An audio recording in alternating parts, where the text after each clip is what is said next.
دیکھو زیادہ ٹائم نہیں، بہت کم وقت ہے میرے پاس. میں کوئی زیادہ لمبی چوڑی بات نہیں پوچھنا چاہتا. میں ایک ایسے امام کی کہانی آپ کو سنا رہا ہوں جس کے ایمان اور جس کے نیک ہونے کی گواہی جبریل امین دے. جبریل امین نے جس کی نیکی کی گواہی دی لیکن بچ نہ پایا.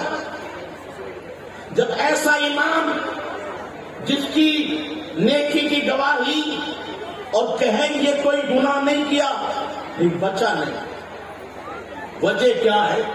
پھر ہم اپنا سوچیں. رب نے فرمایا اس بستی کو پلٹ دو. جبریل امین عرض کرتے مولا جو تیری مرضی وہی ہوگا.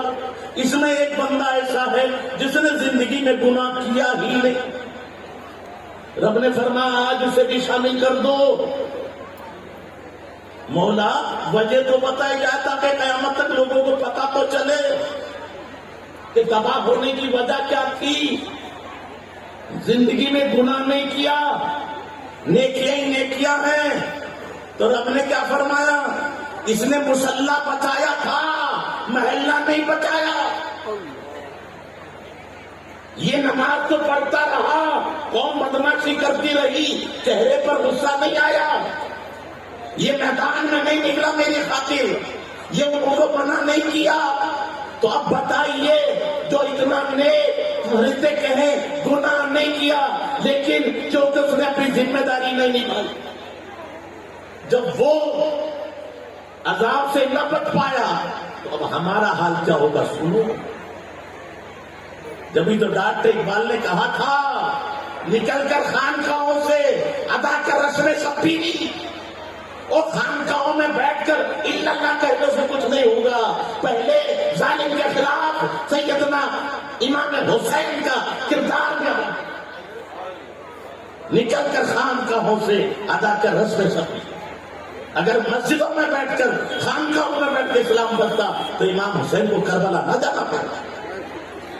اگر صرف مسجد میں بیٹھ کے اسلام بچتا تو اللہ کے نبی میدان بدر میں نہ نکلتے. آج وجہ وہی ہے کہ ہم نے اپنی ذمہ داری نہیں سمجھی. کاش ہم اپنی ذمہ داری سمجھیں. وہ یہ کب سمجھیں گے جب علم ہمارے پاس آئے. بہت ایک میرا ادنا سا مشورہ ہے. قرآن کہتا ہے فضول خرچی نہ کرو، لا تبذروا تبذیرا ان المبذرین کانوا اخوان الشیاطین وکان الشیطان ربی کفورا. فضول خرچی کرنے والا شیطان کا بھائی ہے. شیطان رب کا ناشکر ہے تو فضول خرچی کرنے والا رب کا ناشکر ہے. اور سب سے اہم چیز کیا ہے؟ میرے آقا فرمائے اب اندازہ لگا رب کہے وہ رب بھی زدنی علما. میرے محبوب مجھ سے کوئی چیز کی زیادتی مانگنا ہے تو یوں عرض کر اے اللہ میرے علم میں زیادتی عطا کر. تو سب سے بڑی چیز ہے وہ ہے علم. اور آج یہ بھی آپ ذہن میں رکھیں کہ اللہ والے جو اللہ والے ہوئے ہیں انہوں نے اللہ کو راضی کیا ہے علم کے بعد عمل. تو آج بزرگ کے مزار پر اصل جو چیز ہے وہ فاتحہ پڑھنا ہے. ان کے دربار میں حاضری ہو کر ان کے وسیلے سے دعا کرنا ہے. لیکن سب سے بہتر طریقہ آج جو ہم نے غلط طریقہ اپنا رکھا ہے، اگر مسلک اعلیٰ حضرت جو سب سے بڑا محتاط ہے فرمایا جب تک ایک چادر مزار پر ہو دوسری چادر نہیں چڑھانی چاہیے. آج ہم نے چادروں کی بھرمار اور پھر وہ رکھنے کو بھی جگہ نہیں. ایثار ثواب ہی کرنا ہے تو اتنا جو پیسہ وہاں دینا ہے وہ پیسہ لے کر کسی مدرسے میں دے. اور سب سے بہتر جگہ ہے کہ جہاں آپ واقع ہو جہاں بہترین ایک کالج بنائی جائے. اتنے پیسے سے یقیناً گلبرگہ شریف دیکھیے مزار کی آمد سے یونیورسٹیاں چل رہی.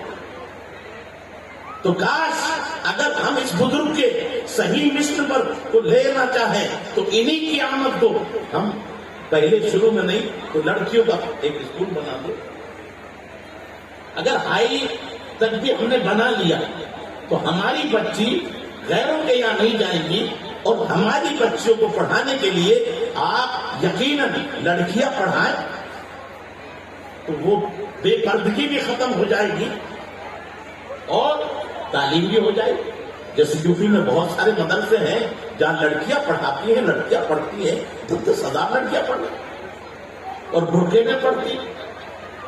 تو پہلے بدن تو کوئی مشکل نہیں ہے، پھر دینی مدرسہ بھی قائم کیا جائے اور اس میں بھی دنیاوی تعلیم، اس لیے کہ ہمارے آقا نے یہ نہیں کہا کہ صرف، بلکہ یہ بھی فرمایا کہ علم تلاش کرو چاہے تمہیں چین جانا پڑے۔ تو چین میں تو دینی علم تو تھا نہیں۔ میرے آقا نے کتنے صحابہ کو کہا کہ ان کی زبان سیکھو تاکہ ان کا جواب دے سکو۔ اعلیٰ حضرت عظیم البرکت مجددین و ملت نے عبدالحلیم صدیقی میرٹھی رحمت اللہ علیہ کو صرف آکسفورڈ بھیجا تھا انگلش سکھانے، اور پھر 16 زبانوں کے ماہر تھے، 13.5 لاکھ سے زیادہ عیسائیوں کو انہوں نے اسلام میں داخل کیا۔ تو یہ کب اکیلے جاتے تھے، اور جب وہاں سے واپس آتے جزیرے سے تو لاکھوں کی تعداد میں دیوانے ان کے ساتھ۔ انہی کے بیٹے شاہ احمد نورانی ہے جنہوں نے بڑا کام کیا۔ تو اللہ تعالیٰ مجھے آپ کو عمل کی توفیق عطا فرمائے، اور بھائی جب تم سچے سنی ہو تو سنی بنتے رہو، سنیوں میں رشتہ کرو، بد مذہبوں سے رشتہ نہ کرو، کیونکہ ان کے سلام کلام بھی جائز نہیں تو ان سے رشتہ کیسے جائے؟ ہاں جب تک وہ بد مذہب ہے، اگر وہ بد مذہبی سے بات آ جائے تو کوئی بات نہیں۔ تو اللہ تعالیٰ مجھے آپ کو عمل کی توفیق عطا فرمائے۔ ایک بار درود شریف پڑھی۔